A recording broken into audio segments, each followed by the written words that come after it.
Hello, my dear friends.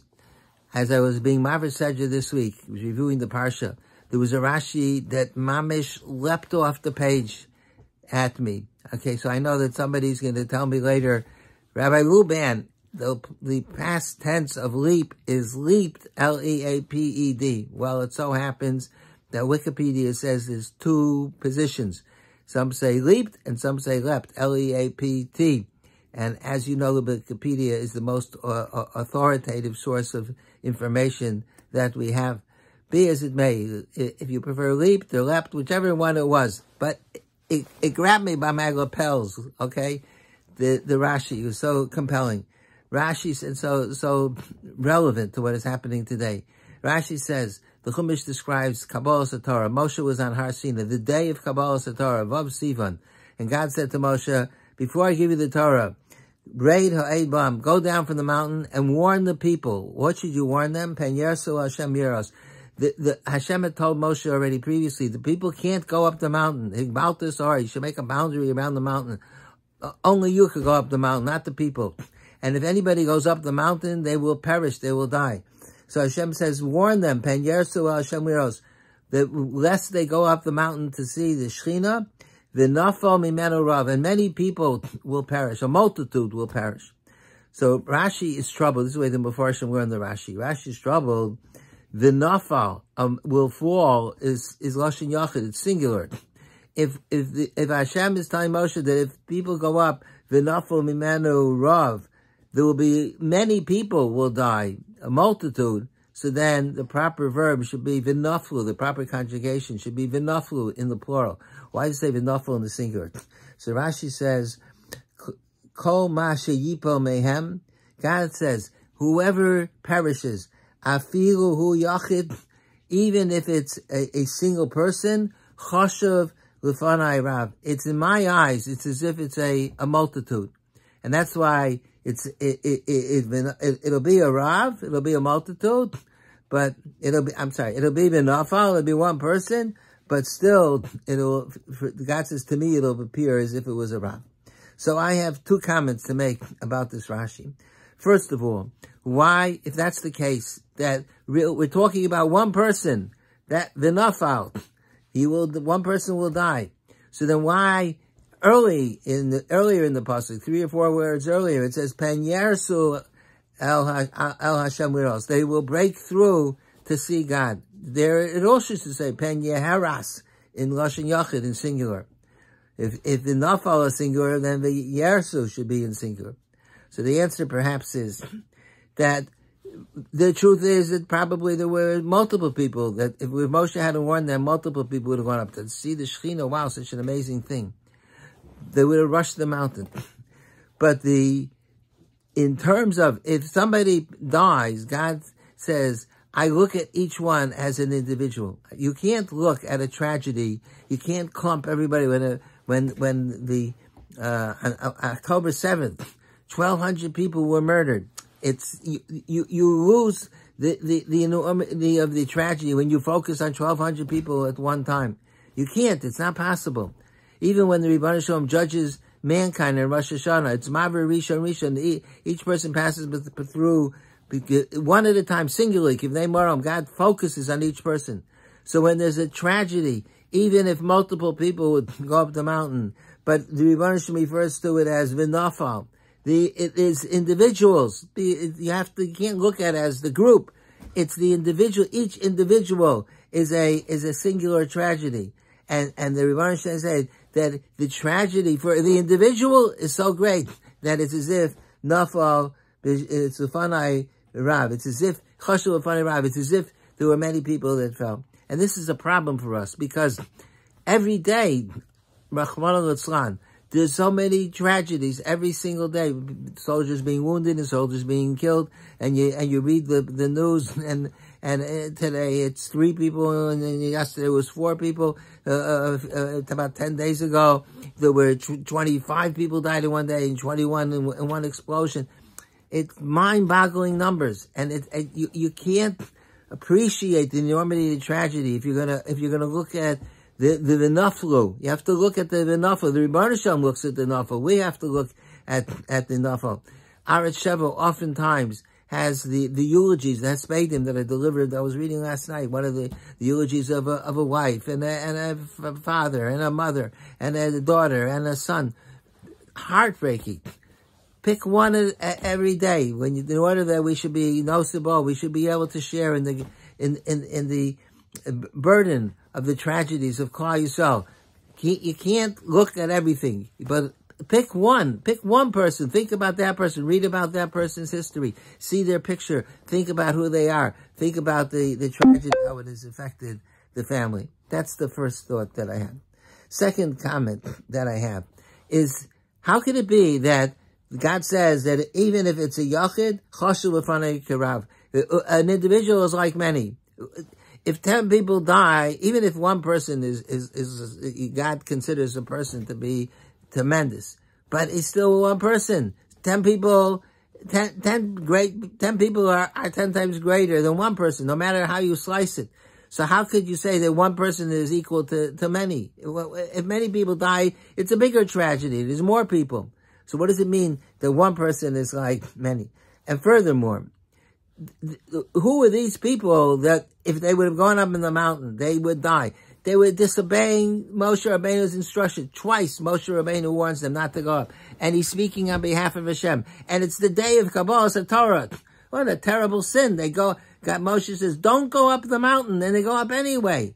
So that would be a terrible sin. So these are the people that you say that every single individual is as great as Rav. I can understand maybe that if somebody is a big tzaddik, so you could say he has a big influence on a lot of people, so he's like a multitude. But these people, of all people, these are the people that you're saying that even one person is considered like many in the eyes of HaKadosh Baruch Hu. The answer is, I believe, is that HaKadosh Baruch Hu looks at the potential of the individual. Avram Avinu, when he invited in his 3 guests that were wandering in the desert, they were Arabs. They were idol worshippers. Over the Avodah Zarah, they had dust on their feet that they worshipped. Avram Avinu treats them with royalty. He gave them a royal feast. He slaughtered three animals so each one can have their own tongue. Why did he treat them that way? Because Avram Avinu knew how to see the enormous potential of every individual.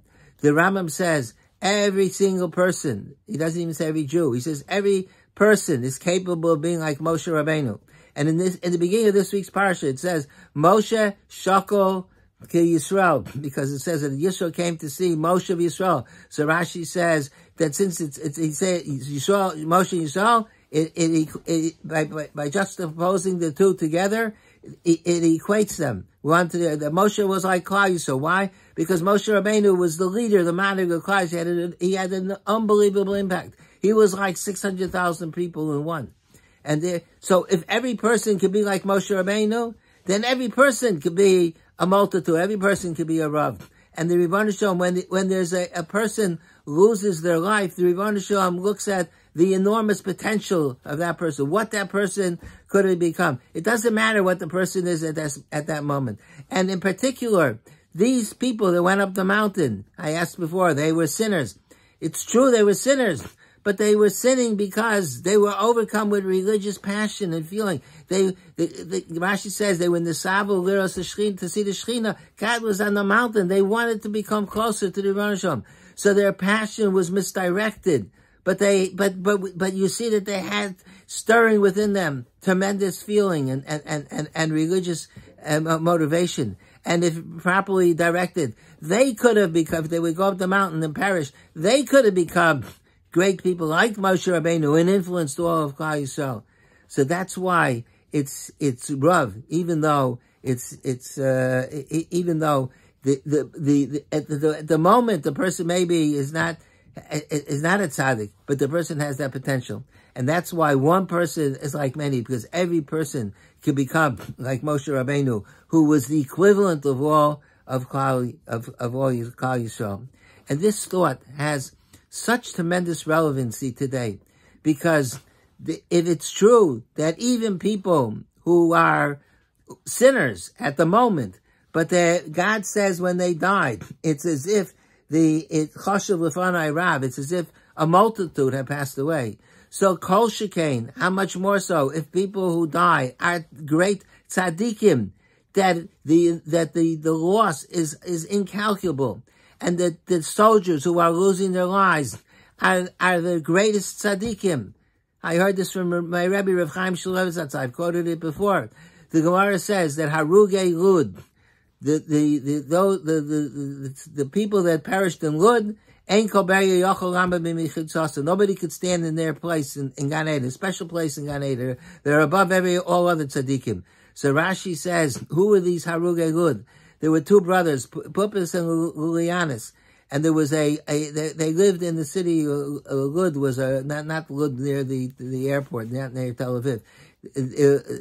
Lud in I think it was in Turkey, and there was the Caesar's daughter was murdered. And they accused the Jews. It was a blood libel. And they were going to murder the entire Jewish community. And Puppis and Lilianis came forward and they say, we were the murderers. We were the one that killed your daughter. And they were put to death. So the Gemara said, they were the Harugei Lud. So they were so great, nobody could stand in their place. What was so great about them? Because they made the ultimate, no greater sacrifice than nothing a person could do that's a bigger sacrifice than to give up their lives. They didn't have to come forward. They came forward. And the fact that they had those names, Puppis and Lilianas, it appears that they were Hellenized. Those were Hellenistic names. The city of Lud was a Hellenized city. And nonetheless, but they had such compassion for Klal Yisrael. They gave up their lives. And therefore, no one could stand in the place where they were standing. So the soldiers, Rav Chaim said that when a soldier loses his life protecting a member of Tzahal, this is Rav Chaim said this 50 years ago. If a member of Tzahal loses his life protecting the state of Israel, they are like Harugei Lud. They are at the highest level. They're a place of Gan Eden where other people can't even enter. So if Rashi says that the Rebbeinu says that every Yachid is Shava Lefanei Rav, Ki Yipo Mimenu Pen Yipo Minafo Mimenu Rav. So Alachas V'Kam, you make a Kavachor, how much more so? These people, it wasn't only that they had the potential to be great sadim. These were giants. There's an army of giants in Gan Eden now. Unfortunately, it's a tragedy. We didn't want it to happen. But there's hundreds of tremendous tzaddikim in Gan Eden in a place that nobody else is able to enter. And if even one single one the Rebbeinu Shem says is considered a rav, a multitude. So kol shekain to have so many unbelievable tzaddikim, the tragedy is so great that it's nafo mimenu rav. And the fact is that you see the religious inspiration of the soldiers. You watch the videos with people who were Torah observant, people who were not Torah observant, so inspired. Instead of being involved in the war, where the wars often destroy people, it destroys their character. These people the soldiers are so elevated, wearing tzitzis, putting on tefillin, davening, saying bracha, saying tehillim, dancing and singing with words of devekis in HaKadosh Baruch Hu, saying words of tehillim. It's a religious upheaval of unbelievable proportions. So they went, the Israeli army, these are, the whole army is an army of great tzaddikim. These are the people that are fighting to protect Klal Yisrael. And therefore, when one of them perishes, and certainly when many of them perish, but even if one perish, it's v'nafel mimenu rav. It's as if the multitudes perished. Even one single soldier who loses his life, or the people on October 7th, so many people perished in that day. And again, it's so hard to focus on. It's such a large number. But the people who lost their lives, Al Kiddush Hashem, these are considered to be great tzaddikim. And I want to say one last comment, and that is one more explanation of why it's considered how a yachid could be a rav. V'nofel mimenu rav. So Rashi says that the God of Baruch says that even a yachid is like a rav. How can it be? How can one person be equal to a multitude? So the answer is, another reason, before I said it's because of the potential. Now, another explanation is because when a person dies, he doesn't just die for himself. He dies for scores of people, tens and hundreds of people. He dies for his wife. He dies for his parents. He dies for his father and his mother and his grandparents and his brother and his sister and his children and his cousins and his aunts and his uncles and his friends and the community and for all of Klal Yisrael. So the ripple effect, and it's a direct ripple effect of a person losing their life. It's not just one person. It's the impact is enormous. And it's an impact that lasts for generations, Ladoros. The young children that you have a soldier is killed and he has an infant who never even spoke to their father. In 75 years from now, the impact is still going to be felt that this child grew up without a father, and there's going to be their whole life. They know that their father gave up their life for Christ, but there's going to be a longing and a sorrow, and a crying and tears that are never going to go away, and therefore it's v'nafel mimenu rav. If a person perishes defending the state of Israel, even one single individual, unfortunately we have multiple every day. It's never a rav. It's shava lefanai, like a rav, like a multitude that are losing their lives. Let us hope in Mirz Hashem that all these terrible tragedies should come to an end, and Klal Yisrael should continue to be great, not only in the face of adversarial situations, and not only. But everybody says always that there's a Mesiras Nefesh to give up your life, and there's a Mesiras Nefesh while you're living to be Moser Nefesh. We need the latter, the Mesiras Nefesh of the Chaim. In the Mirz Hashem, we should see Yeshuas in the Chamos for Klal Yisrael, b'meher of Yameinu. Amen. Thank you for listening, and have a good Shabbos.